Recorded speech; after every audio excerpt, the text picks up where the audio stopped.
قبل ما نبدأ الفيديو يا حبايبي لا تنسوا تحطوا لايك للفيديو وتشتركوا في القناة وتفعلوا الجرس ليوصلكم كل جديد.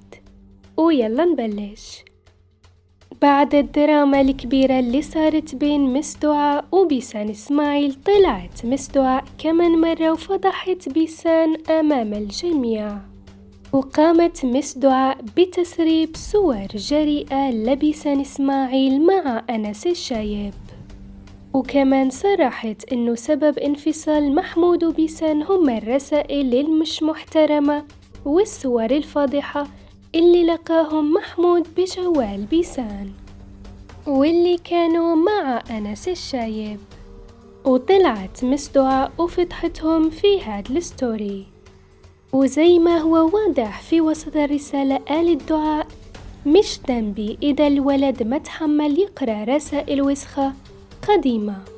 وين كانت تقصد دعاء إنه محمود لقى رسائل وسخة بين بيسان إسماعيل وأنس الشايب، وكمان صور مش محترمة كانت ترسلها بيسان لأنس. صرحت مس دعاء إنه محمود ما تحمل يشوف الرسائل المش محترمة وقلة الأدب اللي لقاها بتليفونها، السبب اللي خلاه يعلن انفصاله عن بيسان إسماعيل.